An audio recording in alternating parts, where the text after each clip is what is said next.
Olá, pessoal! Hoje nós falaremos sobre sólidos solúveis totais.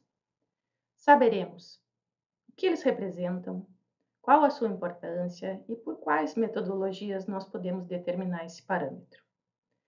Então aproveita, lê o protocolo de análise, anota as tuas dúvidas, que nós iremos falar sobre elas no início do nosso próximo encontro. Então, vamos lá!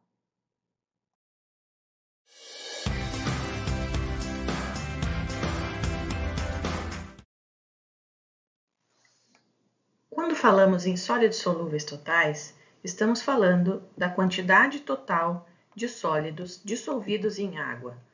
No caso de mostos, esses sólidos estão representados pelos açúcares, sais, proteínas, ácidos, sendo os açúcares fermentescíveis em mais de 90% desse valor. Para além dos critérios fenológicos, como variedade e condições climáticas, os critérios visuais relacionados à aparência das bagas, do engaço e da semente, dos critérios físicos relacionados à dureza ou maciez da baga e da flexibilidade do engaço, devemos atentar para os critérios químicos, como os sólidos solúveis totais, por exemplo. Esse conjunto de critérios é de extrema importância e serve como referência para a determinação do ponto de colheita da uva. E como vamos determinar os sólidos solúveis totais? Podemos determinar por dois métodos, por densimetria e por refratometria. Por densimetria, utilizaremos o mostímetro de Babel, onde, com base na densidade do líquido, vamos determinar a concentração de açúcares no mosto. Já o método de refratometria baseia-se pelo princípio de desvio dos raios luminosos que atravessam meios transparentes de diferentes índices de refração. Lembrando que esse último método é aplicável somente em mostos e sucos, pois o álcool interfere no índice de refração. Falando um pouco mais sobre os princípios dos métodos, para se medir a densidade de determinados tipos de líquidos, podemos fazê-lo de duas formas: eletronicamente, através da densimetria digital, ou através de um instrumento laboratorial indicado para a medição da densidade de líquidos, o densímetro. Basta mergulhar o instrumento na solução até que ele afunde por completo. Esse processo irá deslocar um determinado volume de líquido que está sendo analisado, igualando na sequência o peso do líquido com o densímetro. Nesse momento, uma parte do líquido será posicionado na superfície do instrumento, indicando então a densidade com exatidão. O densímetro funciona graças a um princípio conhecido como empuxo. A força exercida no instrumento que o faz flutuar dentro da amostra líquida. Em nosso experimento, o densímetro apresenta a densidade da amostra em uma escala de grau Babel, possibilitando a leitura direta nessa unidade. E como vamos realizar um experimento que tem por princípio de método a refração, vamos relembrar o que é índice de refração. Índice de refração é a razão entre as velocidades da luz entre dois meios distintos. Geralmente, essa razão é calculada com relação à velocidade da luz no vácuo e à velocidade da luz no meio.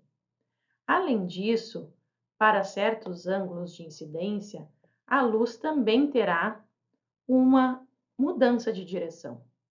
Essa grandeza física não possui unidade de medida, isso é, ela é adimensional.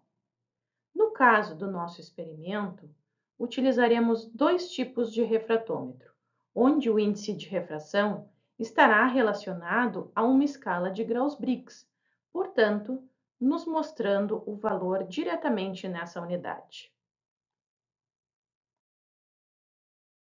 Agora vamos aos métodos. O grau Babel representa a porcentagem de açúcar em peso no mosto ou no suco de uva, onde a partir dessa quantidade de açúcar é possível calcular o grau provável de álcool no vinho. O grau Brix representa a porcentagem de sólidos solúveis totais em peso no mosto ou no suco de uva, ou seja, são as gramas de açúcar por 100 gramas de mosto. O grau Brix sempre apresenta valor mais elevado em relação ao grau Babo, em virtude da participação dos ácidos orgânicos, da matéria corante, dos minerais e das substâncias nitrogenadas que também compõem os sólidos solúveis totais. Por isso, nas medidas feitas no mosto da uva verde, a diferença entre o grau Brix e o grau Babo é maior. Então, agora, veremos alguns aspectos bem importantes nos procedimentos de análise de sólidos solúveis totais, tanto por densimetria quanto por refratometria. A posição correta para a leitura em densímetros, sejam eles para leitura de densidade relativa, grau Babo ou teor alcoólico, por exemplo, é no topo do menisco. A linha tracejada na cor vermelha indica em qual altura da escala deve ser lido o resultado. Os mostímetros são calibrados a 20 graus Celsius. Portanto, se a amostra estiver a uma temperatura diferente disso, essa deve ser ajustada ou então utilizada uma tabela de correção. Da mesma forma, para os refratômetros, utilizar a tabela de correção do grau Brix quando a temperatura da amostra for diferente de 20 graus Celsius.